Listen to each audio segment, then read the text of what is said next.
WABC.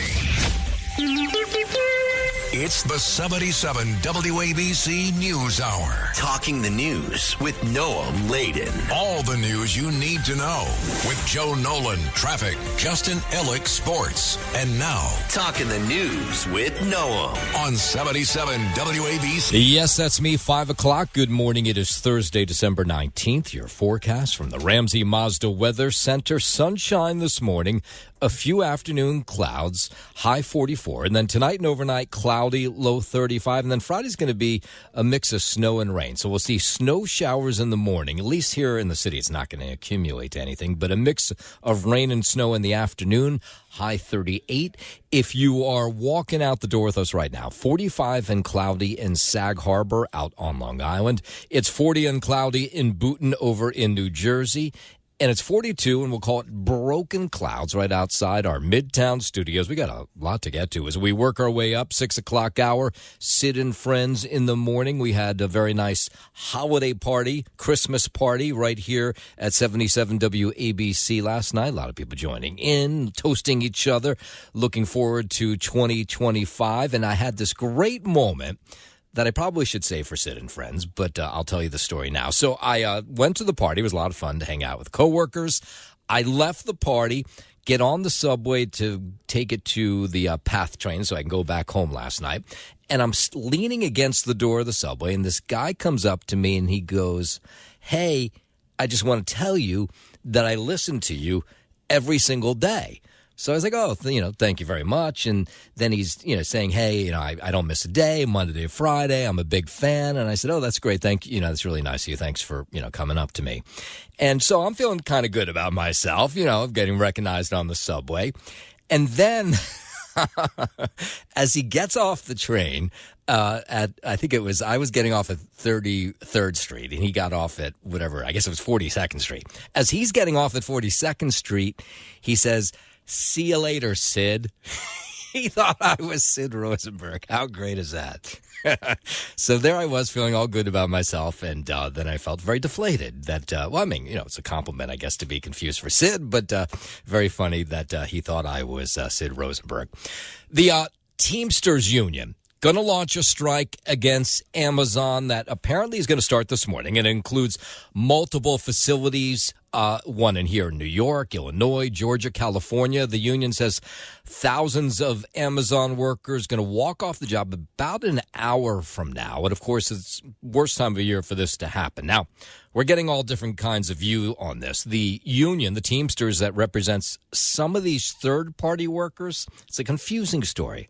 But basically what they're doing is these Teamsters are saying that Amazon is greedy, that workers aren't being treated well, and that's why they're walking off the job. Of course, it couldn't come at a worse time. The strike will impact several facilities, including that one out in Queens. The retail giant, Amazon, says its operations will not be affected by any of the union's actions because they only represent just a small minute of these workers, like less than 1% of the company's U.S. workforce. So the truth is we don't know what's going to happen today, how many workers are actually going to walk off the job. The Amazon says that the Teamsters have coerced, have forced, have threatened people to become members of the union. But they don't even know what the full number is because Amazon's just so big. So we'll have to wait and see. But what we're being told is one of the facilities that they'll walk out on is that big operation happening over in Queens. The head of the Teamsters General President, Sean O'Brien, says this will be big. And again, Amazon saying they do not think it will affect operations in any major way. And, of course, it's a big deal if it does because it's just a week, less than a week now, 6 days until Christmas Day. Of course, we'll continue to follow this story all morning long. Keep it here, 77 WABC. The other big story, there's a couple big stories today. Luigi Mangione going to waive extradition, and he expects to be returned to the city as soon as today. A judge in Pennsylvania has to accept the waiver or go forward with a scheduled hearing this morning. But what we're being told, this is kind of a done deal. So assuming the extradition paperwork is in order, which we're being told it is, the NYPD would transport Mangione from Altoona, Pennsylvania, where he was, where that McDonald's worker eyed him and then called the cops, to New York. Now, we don't know exactly how he's going to get here. We're being told by some people he'll be flown, others that he'll be driven here. It really doesn't matter. Either way, they'll deliver him straight to court to be booked and processed. Would then be arraigned as soon as late this afternoon before the judge assigned to his case. Now, Governor Hochul, she was talking about the fact that this extradition was in order or was being worked on last night. But I'm ready to bring him back here and to make sure that justice is served to someone who had the audacity to gun down any New Yorker. I don't care what their title is. So the court case would be here in Manhattan, of course, because that's where the shooting of the United Healthcare CEO Brian Thompson took place. Alvin Bragg, the DA in the city, of course, says Mangione, indicted on first-degree murder and furtherance of terrorism charges. There's this list of charges I could read. It just goes on and on. But essentially murder, terror charges. It's an 11-account indictment against Mangione. In the middle of Midtown, the beginning of a busy day, the intent was to sow terror. Yes, so this is, in addition to the 11-count indictment secured by the Manhattan DA's office, Mangione is expected to face federal charges out of the Southern District of New York. Now, the reason they're doing that is then he would be eligible for the death penalty. He faces a maximum sentence of life in prison without parole if convicted of the state charges. Now, if these federal charges, if they're able to work that out, he could get the death penalty. Of course, Mangione arrested at that McDonald's in Altoona, Pennsylvania on December 9th after a week on the run. When they found him, he had a 9mm handgun, 3D printed receiver, a homemade silencer, 2 ammunition magazines, a lot of stuff on him. They've got his fingerprints, which have connected him to the crime scene.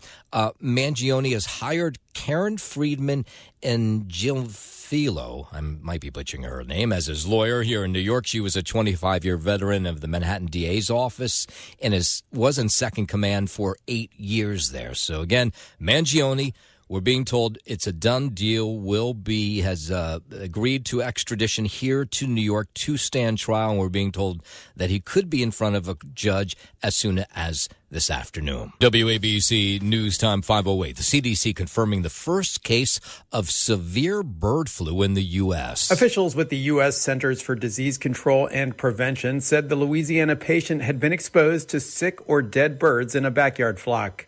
There have been over 60 reported human cases of bird flu in the U.S. since April, the vast majority of those among dairy and poultry workers.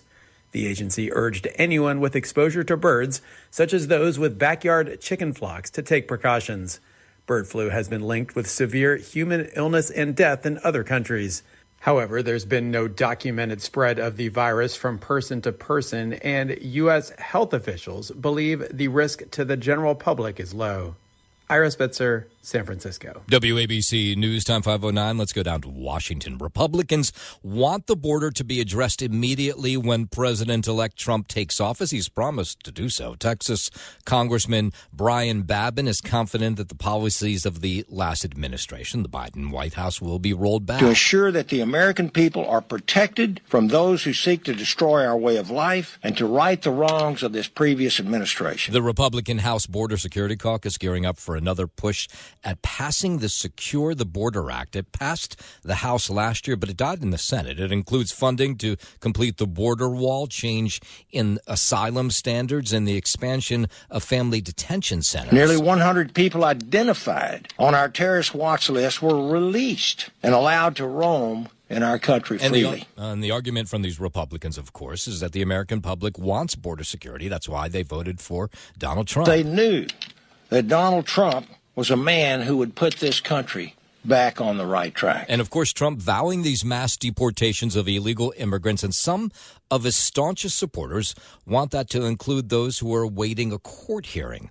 But immigration lawyers say they're likely safe in the short term. If you have a court date, you don't have an order of deportation against you, so you're not subject to deportation, mass or otherwise. That's Lance Curtright. He's an attorney in Texas, says what President-elect Trump can do is make it harder for illegal immigrants to qualify for asylum. The deportation rates, he say, will likely start with those who are already went before a judge and had their claims denied. They don't have an order of deportation against them, and they, in fact, have a chance of still winning their case. The government is required by act of Congress, and Trump can't change that, for that process to continue. 5:11, while we're down in Washington, Tulsi Gabbard back on Capitol Hill for meetings with senators yesterday. Reports say President-elect Trump's pick for the next director of national intelligence might have to work hard to get enough votes needed for confirmation. I don't make anything of reports with anonymous sources. It's meaningless. The former Congresswoman from Hawaii also said she's having a great time. The Democrat turned Republican has faced criticism for her visit to war-torn Syria back in 2017, where she then met with President Bashar al-Assad. There's a process, and I'm looking forward to continuing to meet with senators. There's still a ways to go. Meanwhile, Trump's Secretary of Defense pick, Pete Hegseth, is now trying to boost his nomination with TV commercials touting his service. Tulsi Gabbard was on Capitol Hill trying to drum up support for her nomination. Hegseth, we didn't see him there yesterday, but of course he's been back and forth to D.C. often over the last week or so. Governor Hochul remaining tight-lipped over whether she would pardon President-elect Trump after a New York judge denied President-elect's bid to drop his hush money case. Hochul says there's a lengthy pardoning process that takes place here in New York State. It is lengthy. It requires a couple of elements. One is remorse. She was asked yesterday if presidential immunity is a good case. She wouldn't really give us any details if she would pardon President Trump, as some Republicans have asked her to do. No one will be treated any better or any worse by me when I make those life-altering decisions, as we're looking at petitions that are coming in throughout the year. So no one gets extra favors. No one gets treated worse. 513 congressional Republicans want all of the nation's police departments, big and small, to report crime stats to the FBI. I mean, if I was going to move into someplace, I'd kind of want to be able to go to a website to see how many index crimes, the robbery, rape, murder. Texas Congressman Troy Nell's there. He's actually a former sheriff. He says when big police agencies in places like here, New York City and Chicago, don't send a report to the FBI, that leads to inaccurate information. This is good information for the American people to have at their disposal as it relates to whether they want to move into a certain community. But apparently there's problems. FBI told lawmakers that only about 83% of all agencies reported information to them, so they don't have a full sense of what's going on across the country. If you don't report it, you're hiding something, because I loved reporting my crime. While we're down in D.C., members of Congress reaching a deal to avert a government shutdown, but the size of the spending package, which includes $10 million in disaster relief and a one-year farm bill extension, is not popular with some Republicans, including Missouri's Congressman Eric Burleson. It's a total dumpster fire. I think it's garbage. This is what Washington, D.C. has done. This is why I ran for Congress, to try to stop this. The agreement reached earlier this week pushes back the funding deadline from December 20th to March 14th, giving the new Congress and incoming President Trump time to work out a final plan. We are heading into the holidays, and the nation really needs a bipartisan package that will prevent a needless shutdown. And correspondent Bree Jackson reports the stopgap measure would fund the government through March 14th. Among other things, the bill includes $100 billion for disaster relief funding for damage caused by Hurricanes Helene and Milton. There's also $10 billion in aid for farmers, something many Republicans support. 5:15 now. Let's head over to the 77 WABC Sports Desk. Happy Friday Eve. Good morning, Justin Ellick. Happy Friday Eve. Good morning to you, Noam Layden. It is Thursday, which means the start of Week 16 in the NFL with tonight's installment of Thursday Night Football. This week, the 8-6 LA Chargers will welcome in the 9-5 Denver Broncos for an 8:15 p.m. kickoff as 3-point home favorites. Locally on the gridiron this weekend, your 2-12 Giants will head into Atlanta to battle the 7-7 Falcons as 8.5-point underdogs come Sunday afternoon. It'll be another week and another starting quarterback for the Giants, who plan to go back to Drew Lock under center come Sunday. Lock did not play in last week's blowout loss to the Ravens because of a heel injury. He was also dealing with a left elbow problem, so it'll be Lock versus Penix in that one, obviously, with Kirk Cousins taking a backup role now to Michael Penix. The 4-10 Jets are getting ready to host the LA Rams at the same time as 3-point home underdogs. Quarterback Aaron Rodgers reiterated yesterday that he's undecided on his future, indicating that his decision won't be influenced by the Jets' plans. He said he's not opposed to the idea of helping develop a highly drafted quarterback. Quote, if the Jets asked me back and they drafted a guy, I'd mentor the hell out of him. If I was playing, and I'd try to play as well as I could to keep him on the bench. Rodgers is 41, having a down year by his standards. His future is cloaked with uncertainty. The Jets are going through a regime change, and Rodgers said he won't rush into anything. He said, I'm going to take some time after the year, unless I get released right away, but I'll still take some time whether or not I want to play, said Rodgers. So that's still a developing story here. We'll see how he plays the rest of the year, how it shakes out in the offseason. Nothing doing in the NBA last night, but we're back into the swing of things tonight in Minnesota. The Knicks will tip off with the Timberwolves at 9:30 after the Nets get underway at 7:30 in Toronto against the Raptors. No action on the ice either. To recap, but the Devils will return to the ice tonight in Columbus, getting set for a 7 p.m. puck drop against the Blue Jackets. Out of Rangers camp, the Blue Shirts traded forward Capo Caco to the Seattle Kraken yesterday in exchange for defenseman Will Borgen, a 2025 third-round pick and a 2025 sixth-round pick. Kako, 23, was drafted second overall by New York in 2019. He had 61 goals and 131 points at 330 games for the team. He struggled again this season, producing only 4 goals and 14 points in 30 games. He'd been subject to multiple trade rumors over the past 2 years, but signed a one-year, $2.4 million contract as a restricted free agent last spring. The forward was a healthy scratch against the St. Louis Blues on Sunday. Coach Laviolette's move didn't sit well with Kako and was reflective of how he struggled really to establish a firm positioning within the organization since he was drafted. Drury has been targeting Borgen for some time. He's a right-shot defenseman whom Seattle selected from Buffalo in the 2021 expansion draft and developed into a top 4 option for the back end. Borgen is only one season removed from posting a career-high 25 points for the Kraken. That is your Sports Know, and I'm Justin Ellick on 77 WABC. WABC News Time 520. Supreme Court says it's going to hear arguments over a law that would ban TikTok. You know, TikTok has 170 million users in the U.S., including me. Lawyers for ByteDance, its parent company, argue banning the app would restrict those users' free speech. They're asking the Supreme Court to intervene before new legislation comes in next month, which would prevent TikTok being used in the U.S. over national security concerns and alleged links to the Chinese government. The new law is due to come in on January 19th. That's just one day before Donald Trump's inauguration. The president-elect met TikTok's CEO on Monday at his Mar-a-Lago estate in Florida. Trump opposes the ban. Sally Patterson, New York. Voters in California, they had passed Proposition 36 back in November. This has to do with all the smash and grab robbery, shoplifting.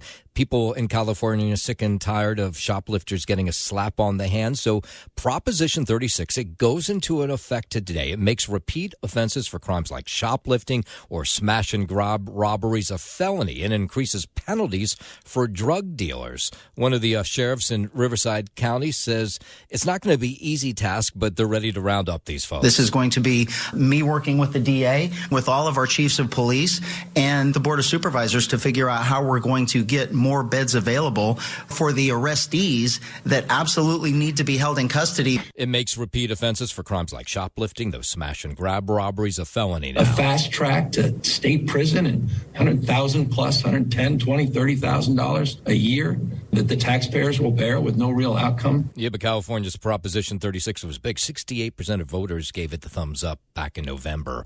Overseas, Israel and Hamas may be moving closer to a Gaza ceasefire deal. Now, we've said that about 100 times over the last year, but this one seems more legit. White House National Security Advisor Jake Sullivan says Israel has made it clear it is ready to move forward with a ceasefire deal. The final piece of the puzzle, from my perspective, is for Hamas ultimately to come forward with a commitment on the release of hostages in that first phase of a multi-phase deal. If we can get that done, we can have a ceasefire, we can get hostages home, and we can get a surge of humanitarian assistance into Gaza. Palestinian leaders telling Reuters that mediators have narrowed gaps on most of the agreement clauses. Now, earlier this week, we were told that Bibi Netanyahu was going to head to Cairo to sign off on that deal. We haven't heard much more about it yet, but Reuters also reports that CIA Director William Burns is set to take part in ceasefire talks in Qatar. The big picture question is Hamas prepared to just finally say, yes, let's do it? I think we've reached that point with Israel. And the question is, can we reach that point with Hamas? And the National Security Advisor, Jake Sullivan, says the situation in Gaza just dire today. There's the death of innocent civilians. And then for those living in Gaza, there is acute suffering. They're going through hell. They are having a hard time accessing a sufficient amount of food, water, sanitation, medical care. Most of this deal is stuff that would just be obvious to you. Part of it, of course, calls for the release of key groups of hostages in a couple different phases. The first one would include American hostages that are held there. We don't know who's alive, who's not, but lots of questions that are still being ironed out. But again, Jake Sullivan, leaders in Israel, same with people in Gaza, saying they think this is close to being a done deal. Is Hamas prepared to have that full group of people, all of those who are women, elderly, and wounded and sick, come out? And until they confirm they are prepared to do that, we remain in this position where we're close to the finish line but not over it. The war in Gaza nearing the 15-month mark. Meanwhile, Israel says it carried out deadly retaliatory airstrikes against Houthi targets in Yemen. Trent Murray has more from Tel Aviv. Incoming missile alerts sounded just before 3 a.m. Israeli defense says the missile came from Yemen, prompting the IDF to launch a series of airstrikes against targets they say were operated by the Yemen-based Houthi rebel group. At least 9 were killed in the strikes that hit a port city and an oil facility, along with power stations near the Yemeni capital. Houthis have been targeting Israel, stepping up attacks after the October 7th, 2023 Hamas attacks on Israel. The Houthis have launched missile and drone attacks on Israel itself, as well as shipping interests in the Red Sea. All right, let's bring it back home at 524. The Fed lowering rates for a third time this year. They did so yesterday. They announced Wednesday that they're cutting interest rates by 0.25 percentage point. Fed Chair Jerome Powell explains the reasoning for this latest cut. We decided it was the right call because we thought it was the best decision to foster achievement of both of our goals, maximum employment and price stability. It brings the Fed's benchmark short-term rate to a range of 4.25% to 4.5%. Fed officials began lowering the rates this fall from that 23-year high of 5.5% as inflation began to ease just a little bit following the pandemic. We see the risks as two-sided, moving too slowly and needlessly undermine economic activity in the labor market, or move too quickly and needlessly undermine our progress. So looking ahead, policymakers indicated that just 2 more rate cuts are likely in 2025. Fed Chair Jerome Powell says it's all just a balancing act, figuring out when to make these cuts. 525. Scientists in California confirming that a breed of squirrel is not just eating nuts and seeds anymore. Researchers at UC Davis found that ground squirrels are proving to be opportunistic omnivores. They hunt, kill, and eat smaller rodents and have a particular taste for voles. Scientists believe the meat-eating behavior emerged temporarily as the population of available prey increased. I'm Phil Hewlett. That's a wild story. 526, the woman accusing rapper Jay-Z of raping her when she was a teenager, expected yesterday to have taken a polygraph test. Now, we don't know if that took place. I'm scared of what could happen, but I'm more afraid of letting it eat me alive from the inside out. The now 38-year-old alleges that Jay-Z drugged and raped her at a house party along with Sean Diddy Combs back in 2000, but there appears to be some inconsistencies with her story. That includes that her father drove 5 hours to pick her up that night. He says he told NBC yesterday that he has no memory of that at all. Jay-Z's lawyers say no rape took place. Attorneys for the currently incarcerated Sean Diddy Combs calls the accusations a shameless money grab. WABC. It's the 77 WABC News Hour. Talking the news with Noam Laden. All the news you need to know with Joe Nolan, traffic, Justin Ellick, sports. And now, Talking the news with Noam on 77 WABC. Yes, that's me, 5:36. Good morning. It is Thursday, December 19th. Your forecast from the Ramsey Mazda Weather Center. Sunshine this morning, a few afternoon clouds, high 44. Tonight and overnight, cloudy, low 35, and then kind of messy for Friday. Snow showers in the morning, a mix of rain and snow in the afternoon, high 38. If you are walking out the door with us right now, so happy you are, it's 45 cloudy in Sag Harbor out on Long Island. It's 40 and cloudy in Boonton over in New Jersey, and it's 41 and cloudy outside our Midtown studios. We'll start this half hour with the former chief advisor to Mayor Adams. She is expected to surrender this morning and face charges. Ingrid Lewis-Martin, who resigned from City Hall on Sunday, will face a case that does not appear to involve the mayor. Rather, reports are, and these are just reports, that Lewis-Martin helped a group with a hotel construction project last year in exchange for a loan for her son for a six-figure Porsche. Now, we don't know whether the son paid that back or not, but Glenn Martin and two other men are expected to be in court today with Ingrid Lewis-Martin, who earlier this week said she had done nothing wrong. I'm being falsely accused of something. I don't know exactly what it is, but I know that I was told that it's something that's illegal, and I have never done anything illegal in my capacity in government. So we'll see what she has to say later today. Lewis-Martin is at least the sixth close Mayor Adams aide to resign amid their own criminal charges since Mayor Adams was indicted by the feds. WABC News Time, 5:39. So when the clock does strike midnight on December 31st, the race for mayor here in the city will kind of kick in big time. But New Yorkers are already thinking about whether Mayor Adams, who's facing corruption charges, deserves 4 more years. It's a disaster. We gave Trump a second chance. What's the problem? No. What has he realistically done for the city outside of self-gain? 64-year-old mayor having a kind of a rough week. The city's finance board told him he won't be able to collect on millions in matching campaign funds, and a judge declining Adams' motion to dismiss his bribery case next year. But he does have President-elect Donald Trump maybe on his side, considering a pardon for the mayor if he's convicted. New Yorkers, what do they think about that? Yeah, I think Donald Trump will pardon anybody. It's just his history, right? The people he's nominating for his appointments. Yeah, it'd be all right with me.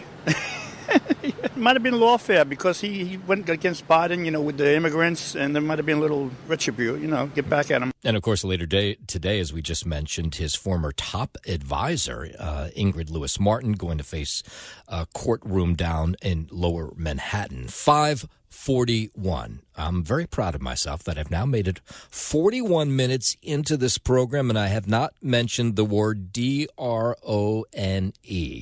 But I have to now, because President Biden, talking about the drones for the first time yesterday, insisting those unidentified drones pose no sense of danger. Nothing nefarious, apparently. So as he left the White House on his way to Delaware, the president said there's nothing nefarious, but they're checking it all out. He added there are a lot of drones authorized up there, and then referenced a copycat theory where more people might be launching drones to add to the controversy. Again, this is the first time he's talked about this. There's a lot of drones authorized up there.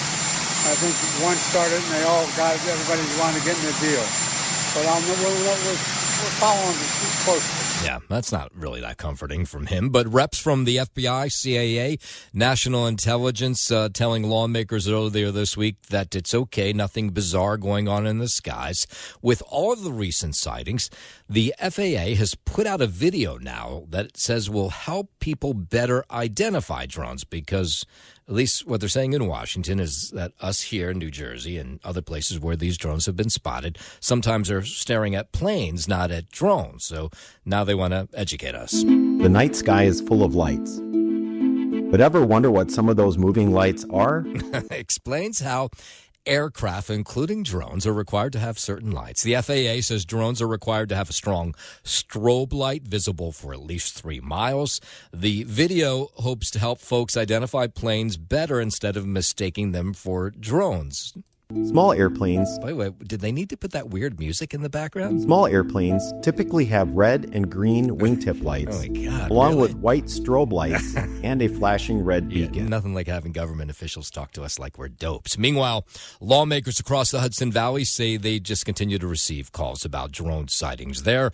Orange County Executive Steve Newhouse asking his neighbors to ground the drones if they're flying them so they can see what's up there and what's legit. The biggest thing is about messaging to you. To me, it's insulting when they're like, oh, the people out in the public have no idea what they're looking at. Well, you obviously do. You've seen them. Right. And in fact, Orange County was hit harder in some ways than other places. They had to shut down Stewart Airport over the weekend because drones were flying too close to the runway. Westchester County Executive George Latimer says he sent a letter to President Biden calling the sightings an intrastate issue that cannot be resolved by holding a local town hall, or when the president talked about it on his way to Delaware yesterday. It's okay to say that they don't think it's a threat now, which I don't think it is. I see a lot more threats in this country right now than that, but who knows, right? But let's find out for sure what's going on here. Federal government standing by what they've said before, that the uptick in drone sightings is a combination of commercial and law enforcement as well as planes. That's why they describe it away. 5:44. Let's bring it back here into Manhattan. Cops searching for the driver after he hit a cyclist, drove off in Manhattan. This was about 3 o'clock yesterday, Mercer Street, West 3rd, Greenwich Village. The accident between the car and the bicyclist was so loud that people who heard it thought it was two cars crashing. There was a yell, bang, and some sirens. I mean, it sounded like car on cars, so metal on metal. Then when I saw it, was like, wow, it was really loud, like really loud. So police actually know who they're looking for. It's this 19-year-old man who they was suspected was a drug dealer in Washington Square Park. And apparently, as they maybe were moving in his direction, he panicked and got into this Ford Fusion and then drove the wrong way down this one-way street where there were protected bike lanes and then hit this poor 44-year-old man who was on a bicycle and did not see, of course, this car coming. And I saw the guy, the legs, it was on the floor, and then the police started coming, and then the ambulance, and then they took the person. The driver ended up ditching that car along Prince Street in Soho. Victim taken to Bellevue Hospital, where he is in critical but stable condition. And as of 5:45 this morning, they have not found that driver. But again, they do know who he is, though. 5:45, let's head over to the 77 WABC Sports Desk and Justin Alec. Oh, thank you, Noah Maladen. It is Thursday, which means the start of Week 16 in the NFL with tonight's installment of Thursday Night Football. This week, the 8-6 LA Chargers will welcome in the 9-5 Denver Broncos for an 8:15 p.m. kickoff as 3-point home favorites. Locally on the gridiron this weekend, your 2-12 Giants will head into Atlanta to battle the 7-7 Falcons as 8.5-point underdogs come Sunday afternoon. The 4-10 Jets are getting ready to host the LA Rams at the same time as 3-point home underdogs. Nothing doing in the NBA last night, but we're back into the swing of things tonight. Out in Minnesota, the Knicks will tip off with the Timberwolves at 9:30 p.m. after the Nets get underway at 7:30 p.m. in Toronto against the Raptors. And no action on the ice either to recap, but the Devils will return to action tonight in Columbus, getting set for a 7 p.m. puck drop against the Blue Jackets.